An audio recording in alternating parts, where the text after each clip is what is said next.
After filing, we conducted the town hall meeting.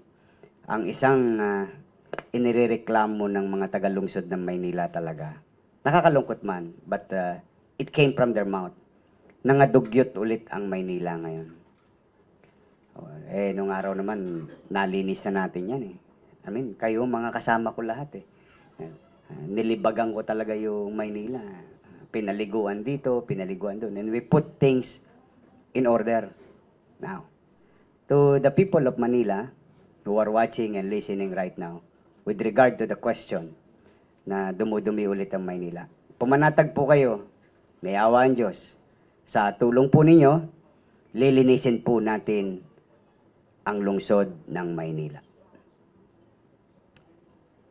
Question, Jun Samson.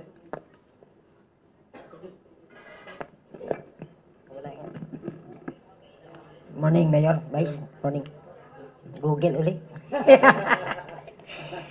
Mayor, nung 2020, tinanghal yung Manila bilang most improved LGU para sa compliance nung Manila Bay Cleanup at Rehabilitation Program. Sabi nyo nga, kayo mismo nagsasabi bilang dating basurero, Well, una, I have to give credit where it's due.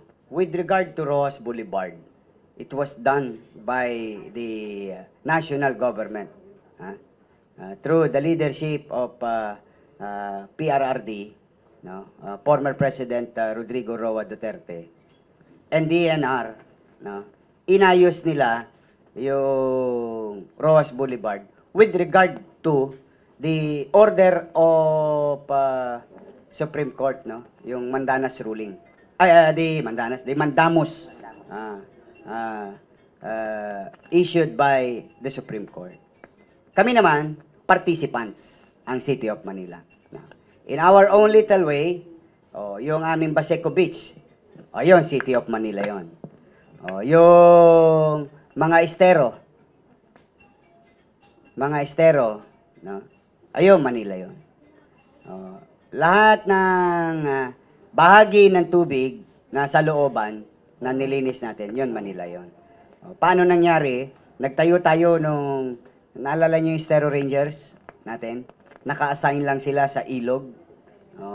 Doon sa Baseco, meron din tayong inassign. Kasi yung basura doon sa Baseco, hindi naman mga taga Baseco may gawa. In fairness to them. The garbage, doon na dumadako sa Dalampasigan, is the garbage coming from Manila Bay. Dahil kasi na ito ay lupa, dyan hihinto, dyan naampas. Pero magkaganon pa man, ang Maynila, hindi tumigil. Hindi tumigil na linisin yon araw-araw. Every single day. Natuwa naman ako dahil nung kalaunan, talagang pinaliliguan na ng utaw dinadayo na ng taong bayan kaya lamang meron ding abiso noon na there was a time, certain bacteria na yung presence in terms of volume sa tubig, kaya ipinagbabawal. Coliform ba yun? Yun. But something like that, na hindi maganda sa katawan ng tao kung masusubo niya, masuswallow. So yun ang ginagawa natin. Now, can we and will we do that again? Of course. Yung kaaliwalasan, kapanatagan ng pamumuhay sa Maynila at malinis na Maynila is basic among the basic of governance. Mas mahirap gumawa ng pabahay. Mas mahirap gumawa ng eskwelahan o modernong ospital. Yung paglilinis, nandyan yung resources sa City Hall DPS, mga truck namin. Meron tayong mga taong bayan na naglilinis. All you have to do is to inspire them to do their job every single day. Yun naman, pinagpapasalamat ko yun sa DPS, Department of Public Safety, si dating Director Kenneth Amorao. Dahil yung dedikasyon ng mga City Hall employees na linisin araw-araw ang kalsada ng Maynila, ginawa naman nila. I cannot do it alone. I have to give credit where it's due. Mayor, sabi mo, you cannot do it alone. Ano magiging prioridad ninyo ni Vice Chief?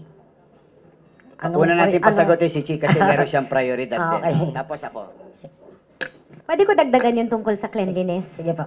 Kasi nung time ng aking ama ay alkalde ng Maynila, ang unang ginawa rin niya, nagkaroon ng values formation sa mga bawat barangay, wherein tinuruan ng mga taong barangay na siyang mismong tumulong. Kumbaga, you have to clean your own backyard before you do anything else. So probably, isa-suggest ko kayo may balang araw na i-empower natin ang barangayan talaga para sila ay talagang tumulong rin na linisin ang kanilang nasasakupan. And given ako rin ang direktora ng kababaihan ng Maynila, nung panahon ng aking ama ay alkalde ng Maynila, in-empower namin ang aming mga miyembro para suportahan ang barangayan, para siguraduhin na malinis ang barangay. Because it all starts with one barangay at a time. At kung lahat ng mga barangay naglilinis, which ginagawa naman ngayon, but it's more on siguro mas ipakita lang talaga yung value sa mga Manilenyo na dapat sila responsable. Ngayon, doon naman sa next question, which is priority?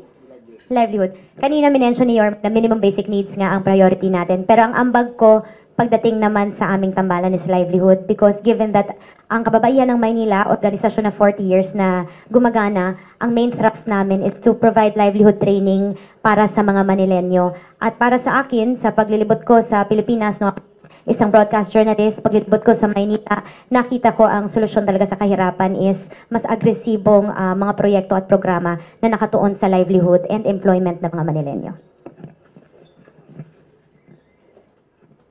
Sa ating mga batang Maynila, sa mga minamahal kong lolo at lola, mga nanay at tatay, basta ito po, ito ang mga unang mangyayari. Wala pa hong tosgas ito. May awa ang Diyos. Sa tulong ninyo, nakabalik tayo. With regard to the question, anong una natin gagawin? Unang-una po, lilinisin ko ulit ang Maynila. Aalisin ko po ulit ang kadugyutang nakikita at nararanasan natin. Pangalawa, itago man o hindi, alam kong damang-daman ninyo na ang krimen sa Maynila, 5-5. Snatching dito, snatching doon, hold up dito, hold up doon. Sasakay ka ng jeep, hindi ka mapapanatag kasi sasakyan ka ng Solvin Boy, sasakyan ka ng may ice pick. Ito po ang pangalawang gagawin ko. Ibabalik ko po uli sa inyo ang kapanatagan ng pamumuhay sa lungsod. Tulad ng dati na habang kayo'y natutulog, kasagsagan ng hating gabi, panatag na panatag kayo at mahimbing na nagpapahinga, alam nyo kasi na may gobyerno pa sa lungsod ng Maynila. We will bring back order in our city. We will bring back certainty in our city. So the cleanliness and the orderliness and the peace and order of our city, we'll give it back to you. And we will pursue what we call the minimum basic needs. Ipagpapatuloy po natin yung mga bagay na nasimulan na po natin.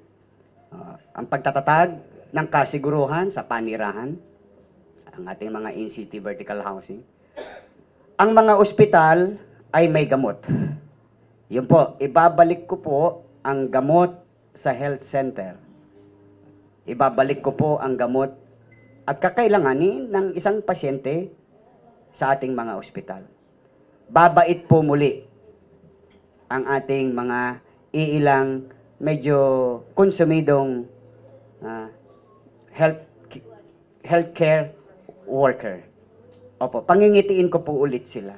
We will give them inspiration for us to do our job better. Yung gamot na yan, alam ko, naririnig ko rin kasi yan sa mga hinaing ninyo. Basta itutuloy natin ang eskwelahan, pabahay, gamot, doktor. At bilang panghuli sa mahabang panahon, the City of Manila will be part of the nation building. In what way? I'm very proud working with Pamantasan Lungsod ng Maynila. They've been producing top-notch professionals, in fairness to them. And I give credit to our teachers in PLM. Sa PLM yan, we owe it to you as a city government for our people. Now, there is a demand, not only demand but needs for us to have more doctors and nurses in our hospital and health centers. Now, yung naiwan ko pong proyekto, kung maalala po ninyo, ginawa ko po yung ospital ng Maynila, 10-story, fully air-conditioned, brand new hospital. Pero iniwan ko yung old building. Dahil ang susunod na endgame doon, kasi bago ko umalis, inaward ko na sa pamantasan ng lungsod ng Maynila College of Medicine yung lumang building.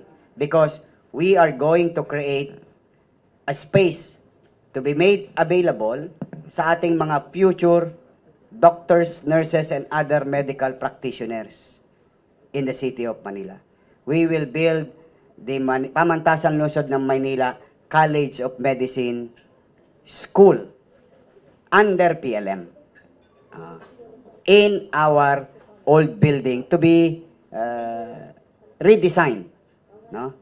Diyan sa tabi ng ospital. Bagay pa dahil katabi ng bagong ospital ng Maynila. So that's one. Magtatayo po tayo ng paaralan para makapag-produce ng maraming doktor, nurses, and other medical practitioner. With under the healthcare, no, yung gamot sa health center at maintenance ng mga minamahal kong lolo't lola, at yung gamot sa ospital, pagbubukas ng Baseco Hospital, pagtatayo ng eskwelahan ng doktor at nurses, palalawakin yung College of Medicine ng Pamantasan Lungsod ng Maynila. At ang isang napapansin ko rin sa pag-ikot-ikot ko sa Maynila kasama si Chi, ay yung problema sa mata ng mga taong bayan. Dahil nga marami nagkaka-diabetes, nagkaka-problema sa mata. We will try to build a special section in our medical care program, like the way it was done with our dialysis center, a specialized area for our dialysis patient. Ngayon naman magagawa tayo yung, paanong tawag nyo sa, please correct me if I'm wrong, ophthalmology department na magpapunction, palalawakin, may makabagong equipment, and we will hire more ophthalmologists para tugunan yung mga sakit sa mata ng ating mga mamamayan. At ang madalas sa hindi dyan ay yung mga minamahal kong lolo't lola. Ngayon, may specialty division tayo for the eye. Dati, ang meron lang tayo special division for dialysis patient. So these are the things with the healthcare, the housing. The housing will continue. That's our aspiration. But yung una talaga, yung immediate na mararamdaman ng tao, kalinisan at kapanatagan ng pamumuhay sa Maynila. Kasi yun, walang tosgas yun eh. Tiway yun eh. Puyat, pagod, at pagkikayat sa ating mga kapulisan na tayo ay gampanan ng ating tungkulin anumang oras ng araw. Yun po ang mga immediate na mangyayari sa Maynila. If, God willing, Chichi and I will be given a chance again to take the lead of the city.